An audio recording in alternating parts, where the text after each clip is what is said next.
capaz de mudar. Hoje, o livro é só uma ferramenta. Quando eu entro com esse livro dentro dos presídios, eu não levo o Newton.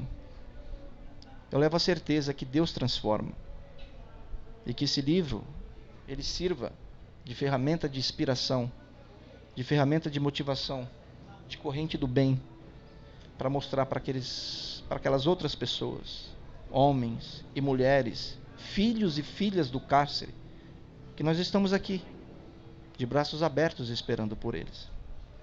O mais difícil do cárcere é quando ele sai.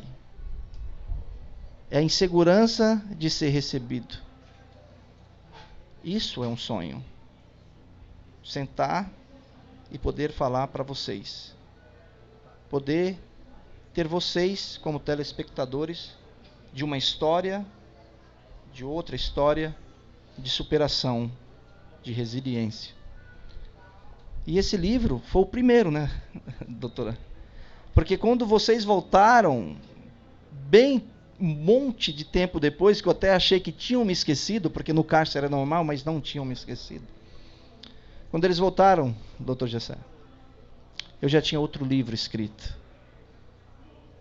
E eu, essa semana, tive mais uma surpresa da vida, que nós vamos lançar ele, né, Luiz, no final do ano.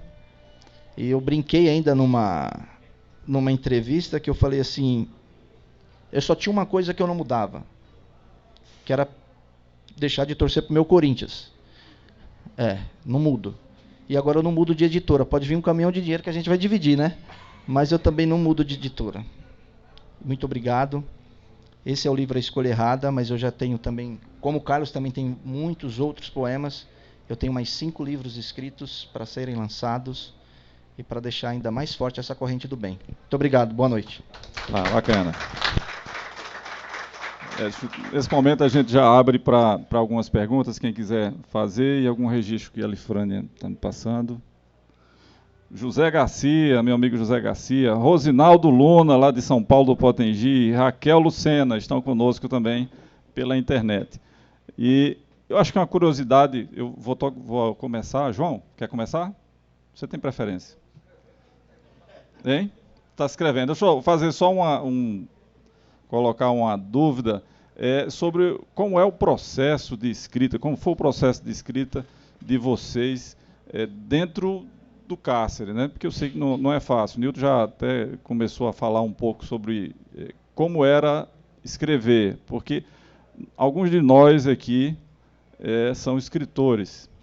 E nós temos nosso processo de escrita, nós temos o nosso momento de mentalização, reflexão, já é bem lembrado. Essa reflexão, mentalização, é até o preparo que a gente faz para escrever alguma coisa.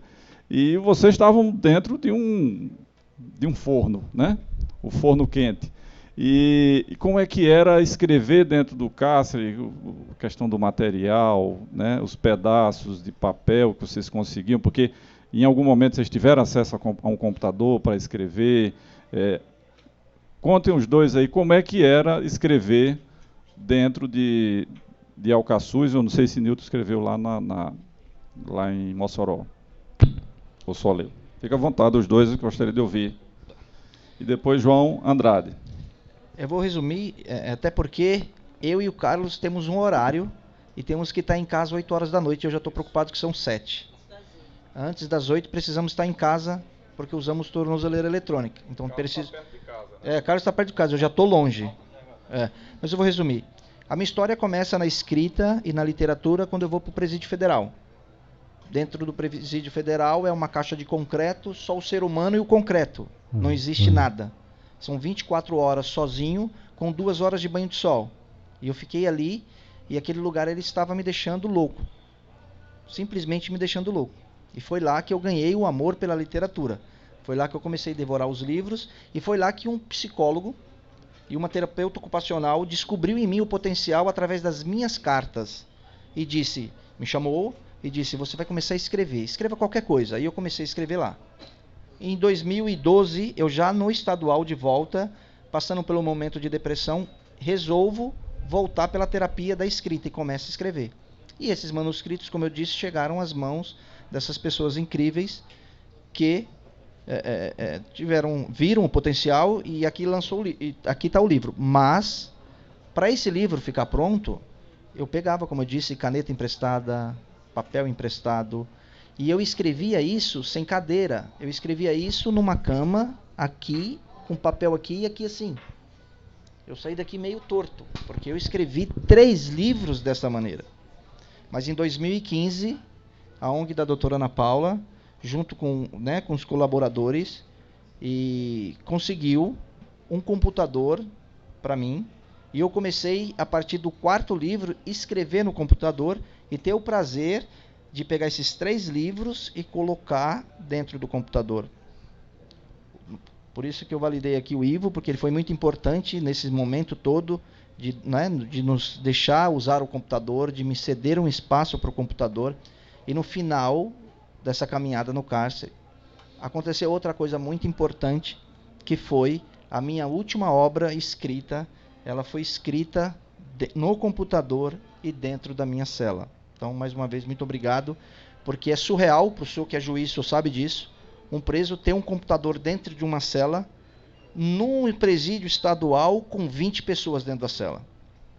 E isso também mostra a importância desse trabalho, porque se eu não fosse uma pessoa com os meus princípios e valores mesmo lá dentro, reconstruídos na minha identidade, com eles presos, eu não teria essa oportunidade de escrever lá, porque os próprios presos não deixariam, entendeu? Mas eu sempre deixei muito claro que o crime para mim não fazia parte mais, e o que eu queria, a partir daquele momento, era mostrar que todos eram possíveis de mudança. E a minha escrita foi desse jeito. E agora o Carlos vai falar um pouquinho do dele.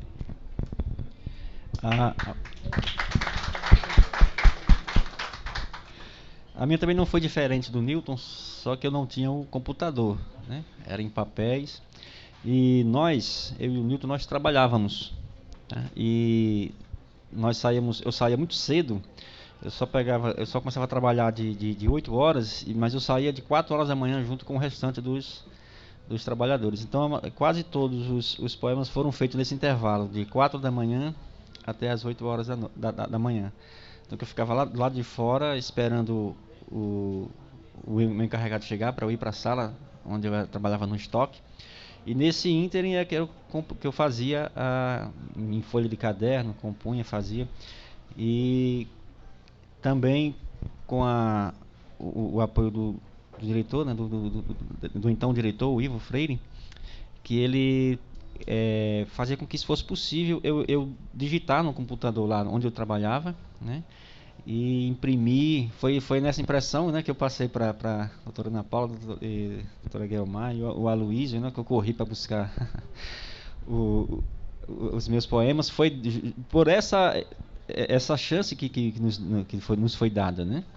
Que nos foi dada. Como o Newton bem falou, né? A Ana Carla e o Newton e o Ivo Freire foram um divisor de águas lá para nós, né? Foi de grande importância a ajuda deles também, né?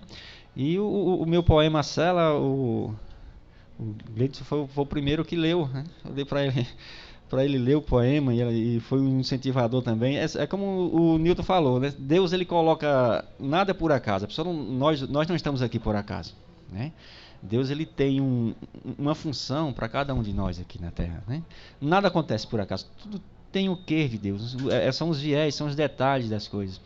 Quer dizer, um agente penitenciário pegar um poema de um preso, ler e comentar sobre o poema, incentivar, né? E o diretor do sistema, na época da rebelião, que era para ser mais, né, rigoroso aquela situação toda, e abrir essas portas para nós, como o Nilton falou, trazer a sua esposa.